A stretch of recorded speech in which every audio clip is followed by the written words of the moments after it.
We will implode more patriotic news. Thank you. $780 billion victory. House GOP just passes $780 billion bill. President Trump finally has the money he needs to. President Donald Trump is one bit nearer to following through on a promise he made to the Americans. All through his fruitful campaign, he said he'd stop the interminable flood of unlawful migration that has pushed a once proud nation to the brink of collapse. He swore he'd do all that he could to secure Americans and recover this country on its feet, and that incorporates things like a travel forbid that prevents terrorists from entering the nation. Maybe most dubious is the oft-debated southern border wall, which liberals love to loathe and ridicule, while in the meantime offering no arrangement at all for the illicit movement issue. Indeed, their answer is to overlook it or imagine there is no issue. Yes, ostrich disorder runs widespread among the misleading left. Be that as it may, now, the House of Representatives has given Trump and genuine patriots around the nation a colossal triumph. They've passed a $788 billion spending package, which incorporates funding for the military and, yes, a border wall amongst Mexico and the United States. Via Independent Journal Review, citing the Associated Press, the legislation passed on a 235-192 vote and is likely to face tough Democratic opposition in the Senate. In addition to the border wall financing, the spending package contained funding for military pay raise and an increase for veterans programs. Although the border wall reportedly received low public approval in the polls, the Republicans gave Trump the necessary funding. House Majority Leader Kevin McCarthy, R. California, suggested Trump got, or would eventually, get as much funding as he requested for the border wall. Every single dime the president asked to start building a wall on our southern border, he's going to get, McCarthy said. Obviously, House Minority Leader Nancy Pelosi scrutinized the bill since it skirted a $70 billion spending limit put on the military. Yes, Nancy, it breaks that utmost yet in the event that we don't accomplish something now to shield ourselves from individuals of your kind, we will transform into parts of Europe, which is going up on fire at the present time. That ought to be a lesson to us with respect to movement and relocation. However, once more, liberals would rather stick their hands in the sand and chant kumbaya in light of the fact that they can't deal with reality. Obviously, they never could. Which is the reason we're in this circumstance. What do you think about this? Do not hesitate and write your thoughts in the comment section below. Thank you for reading. TIJR, Associated Press.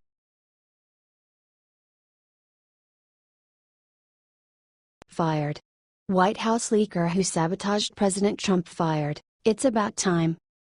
No association capacities without the capacity to hold a few issues in confidence. While the legislature has an extraordinary commitment to the general population, that does not imply that everything that is done inside each part should be open learning. That is self-evident. The individuals who break that confidence, particularly for private pickup, should be fired. It's quite recently that straightforward. Assistant Press Secretary Michael Short is a nearby partner of Chief of Staff Priebus, and there have been inquiries concerning his respectability with regards to keeping confidential data private. Truth be told, there have been a few murmurings with respect to whether Mr. Priebus has shown the most extreme inconstancy in such issues. Presently, Michael Short has been fired by the new White House Communications Director Anthony Scaramucci. The inquiry stays with reference to who else may be on the hacking obstruct as President Trump tries to plug the releases that have tormented his organization. Could Priebus, himself, be next to go? Breitbart reports that Michael Jackson has been terminated from the White House Communications Office. Short, an ally of the White House Chief of Staff Reince Priebus and now former Press Secretary Sean Spicer, who resigned last week, was terminated on Tuesday by new White House Communications Director Anthony Scaramucci. Politico's Tara Palmieri was the first to report the news. Newly appointed White House Communications Director Anthony Scaramucci said on Tuesday that he plans to dismiss Assistant Press Secretary Michael Short, Palmieri wrote on Tuesday morning.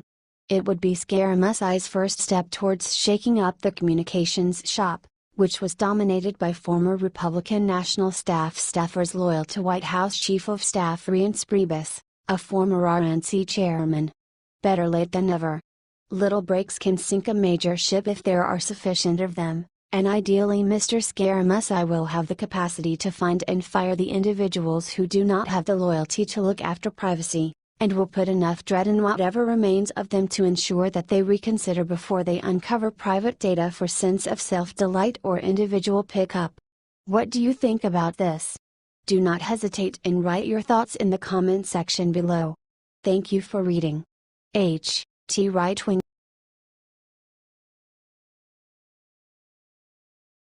Guess who must testify before Congress about Obama spy ring? Obama is scared stiff. The plot thickens as the profundities to which the scandals in D.C. go simply continue getting further. Unless we have at last accomplished the point where Washington is absolutely exempt from the laws that apply to everyone else, and our justice system has been totally fixed or rendered futile, the time has come to see a few indictments. The sheer likelihood that every one of the allegations and confirmation against Obama, Lynch, Hillary, Huma, Podesta, Wasserman Schultz, Comey, and a pack of others are only dreams concocted by their political rivals must be galactic. On the off chance that justice exists in D.C., it roots past time for it to demonstrate its head. Evidently, that idea has jumped out at Ronna Romney McDaniel, chair of the RNC, as she has approached previous DNC chair, Debbie Wasserman Schultz, to testify before Congress after her long-term IT staff member just got arrested for bank fraud as he was endeavoring to escape the nation. McDaniel is clearly partisan, however, the congressional panel would be bipartisan, in this manner taking out the charge that the investigation would be run just by the Republicans. McDaniel made an explosive demand in an exclusive interview with Breitbart News via phone on Wednesday afternoon, after news broke Tuesday night that Wasserman Schultz's IT staffer for more than a decade was caught trying to flee the country by a federal law enforcement agent after wiring hundreds of thousands of dollars to Pakistan.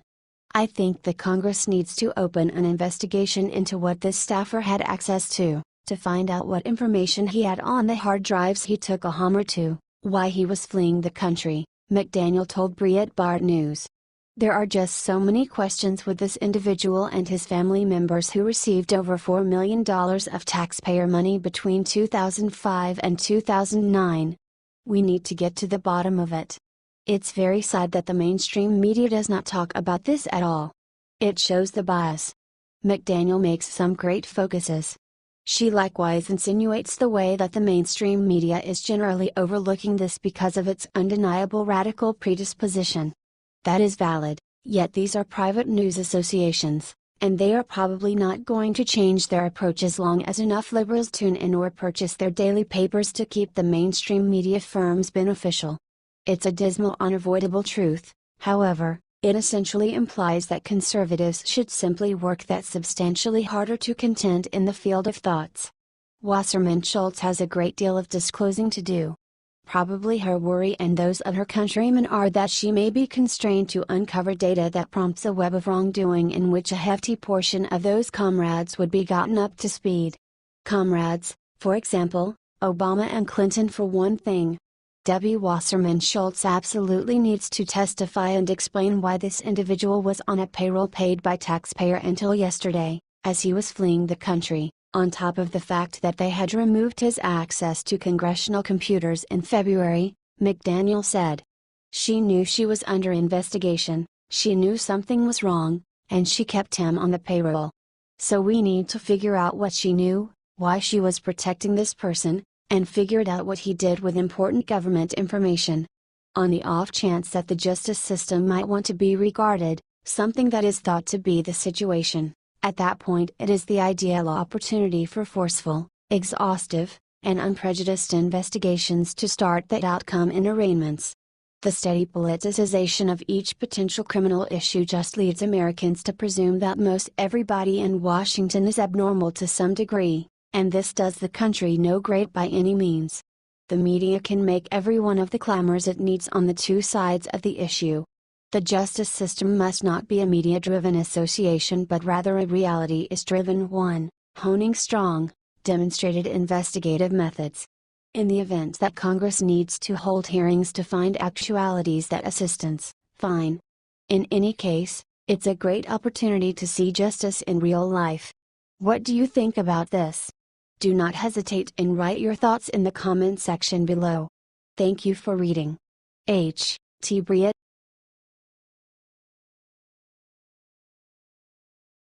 Hillary is having a temper tantrum. Look what President Trump just did, you'll cheer. One topic that has been underlined in these website pages is that justice is for everybody or for nobody. The possibility that one can move sufficiently high on the political stepping stool to be past the range of the law is savage. Once spread and accepted as reality, that conviction leads not exclusively to hatred for such people who appear to be resistant to justice, yet it brings the legitimate system and its parts into unsavoriness. A general public that sees the law as a wiped-out joke is a general public in a sensational disgrace. Is there any uncertainty that if a normal representative with top mystery trusted status in one of our knowledge offices were to have done what overpowering proof focuses on what Hillary has done, that such a man would be confronting different criminal accusations? Assuming this is the case, why isn't she? Up until now, the main answer is that she is Hillary. That is sufficiently bad. President Trump took to Twitter to declare that he is pressing Attorney General Sessions to seek after charges against Hillary and to indict her.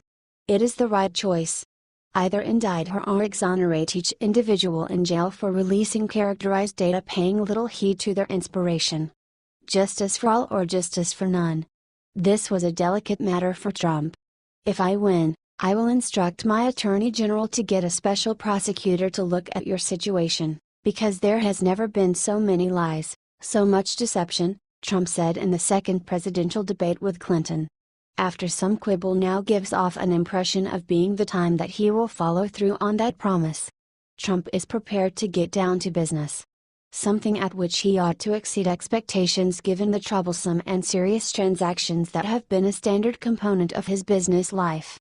Sessions may have made comments showing that he was uncertain whether he ought to be the one to seek after charges against Hillary given that he contradicted her bid for president. All things considered, if the Attorney General isn't the individual to do as such, maybe he could show who should. All things considered, he is the country's central law authorization officer. It is not his business to release lawbreakers free. If not supporting Hillary for president would be an excluding factor for being engaged with her indictment, that would preclude the larger part of Americans, individuals who either voted in favor of President Trump or who didn't vote by any stretch of the imagination. That is a silly thought. Attorney General Sessions, carry out your employment and indict Hillary. All things considered, the jury will settle on an ultimate conclusion. On the off chance that you won't, leave and let somebody who is unafraid to do the Attorney General's job assume control. What do you think about this? Do not hesitate and write your thoughts in the comment section below. Thank you for reading. H. T. The Daily Caller.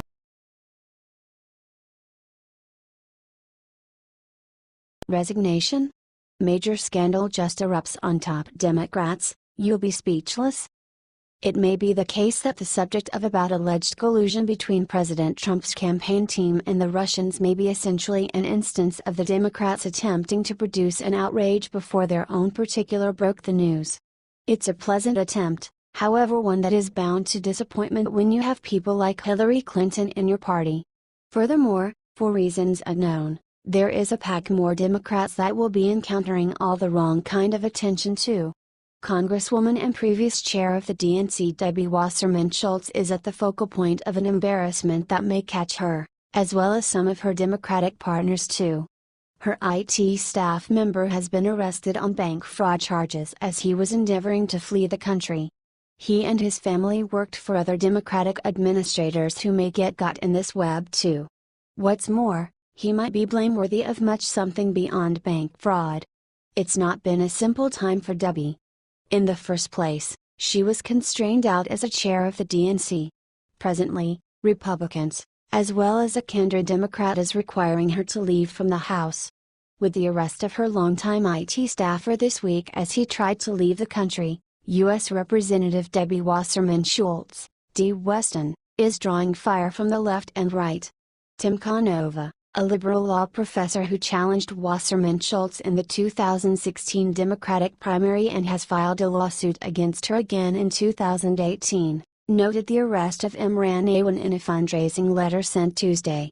He accused Wasserman Schultz, who kept Awan on her payroll after he was barred from the House computer system in February, of trying to obstruct the investigation of Awan and others.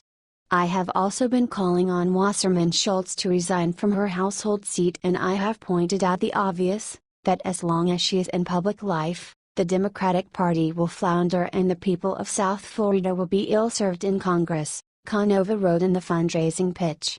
Clearly, there is much more going ahead here than one congresswoman's IT assistant playing it recklessly with some bank transactions. Parties are attempting urgently to shroud something. Crushed hard drives were estimated from this IT staff member's living residence by the FBI, and she has been edgy to keep an individual tablet out of the hands of law enforcement workforce. She would not be taking such activities that are certain to expedite open investigation her in the event that she didn't have some intense materials to cover up. After resigning in disgrace from the DNC, the investigation into Wasserman Schultz's former IT aide has further tarnished her reputation. Despite her efforts to revive her image by focusing on Russia's involvement in 2016 elections, the former DNC chair is still seen as a corrupt, out-touch politician who represents the worst of the Democratic Party. Her continued presence in the Democratic leadership impedes party reform and ensures that voters' lack of trust for the Democrats, which derived from her leadership at the DNC, remains. That is a fine summation of Debbie's circumstance and issues. How much these issues turn into the issues of different Democrats and also the Democratic Party itself, is how much party administration will function to toss her under the transport. She simply didn't understand that she was not as imperative to the party as Hillary. What do you think about this? Do not hesitate and write your thoughts in the comment section below. Thank you for reading. H.T. Observer, Palm Beach Post.